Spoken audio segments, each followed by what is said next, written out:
When you're younger, you feel invincible. I know I did. And you never think for 1 second about your future self and what will ultimately happen to your body, as it will with everyone, as you inevitably start to age. Today we're diving into a game-changing mindset. Forget obsessing over lifespan or even health span. Instead, let's zero in on your strength span.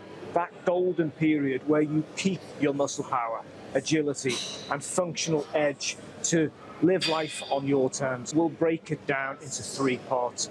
What aging does to your body, why prioritizing strength span boosts your quality of life, and a simple plan to make it happen.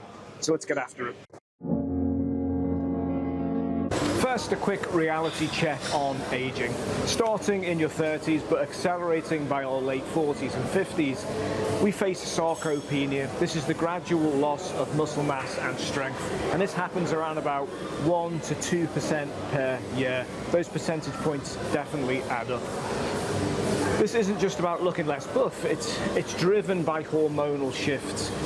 Declining testosterone, declining growth hormone, which ultimately will slow muscle repair and protein synthesis. Neuromuscular efficiency will also drop. This means fewer fast-twitch muscle fibers for power and ultimately quicker fatigue. So if you compare a 20-something to someone who's in their 50s, younger bodies obviously bounce back faster from intense workouts, handling heavier loads and high volume with minimal soreness. But as we age, recovery stretches to maybe 48, 72 hours, joints get stiffer from reduced collagen, and injury risk climbs.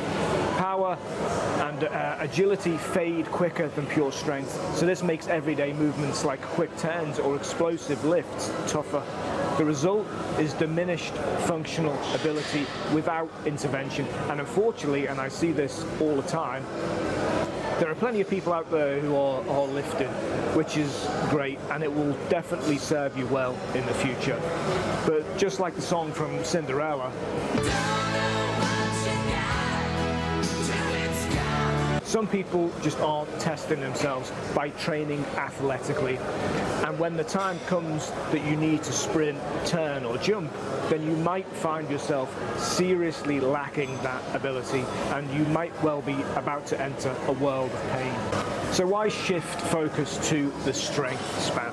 Because it's the real key to quality of life. Strength training doesn't just preserve muscle, it enhances mobility, balance, independence, letting you hike, maybe play with your grandkids, or simply get up from the floor without a struggle.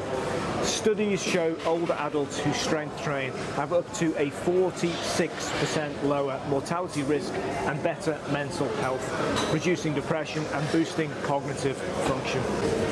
Maintaining power and athleticism means you're not just surviving longer, you're thriving. It combats falls, supports bone density, and keeps high energy for daily adventures.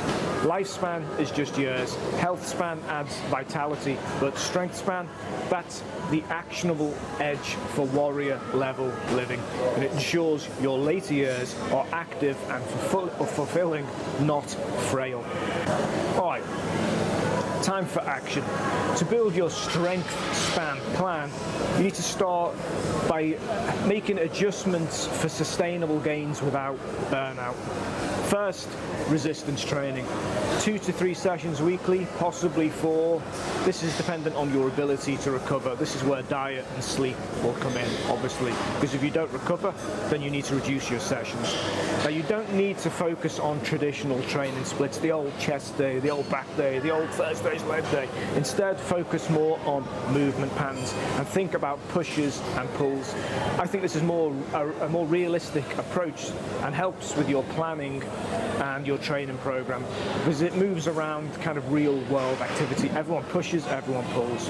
Now, you can keep some training splits if you want, but full body routines might be the best way to go, focusing on your basic movement patterns. Lower body push, lower body pull, that's your hip hinge or your deadlift kind of movement.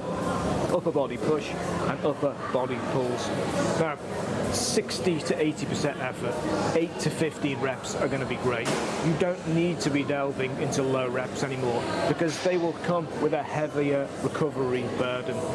What you need to add are power elements, as these are missing from most people's training programs, because they give you confidence in your body that lifting alone doesn't do.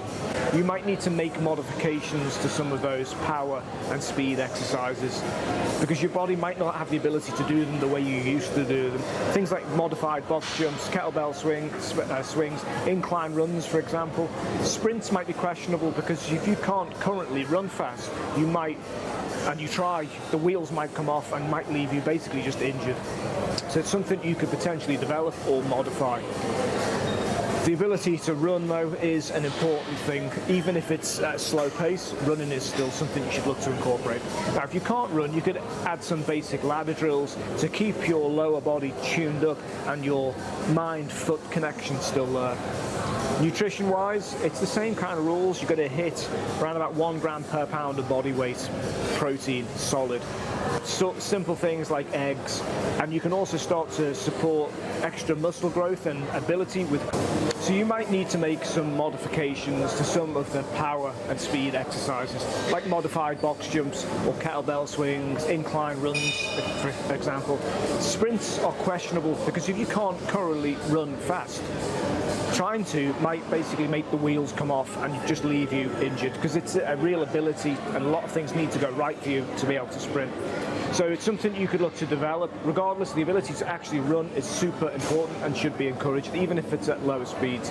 Now, if you can't run, you could also add some lower body drills like ladder drills, because these help to keep your body tuned up and your mind-foot connection there.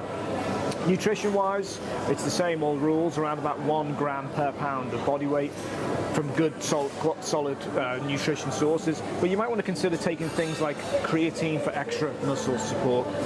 There will be concessions you need to make. You need to potentially extend your recovery, maybe up to 48 hours between sessions, especially if you're doing same body part training. You might need to deload every few weeks, and also you need to prioritize technique over ego lifting. And something solid you can do is make a program, record your results and monitor your progress. Now, if you want to get a massive head start on all this, you can just join my functional muscle program. It'll have everything you need, from the warm-ups to the explosive workouts to the strength training to the functional training, giving you the ability to implement real-world strength into real-world activities. So there you have it. Let's shift the focus from lifespan and health span to strength span for a long, strong life. Like, subscribe. I only do this if people watch, and if you don't watch, I'm going to stop. So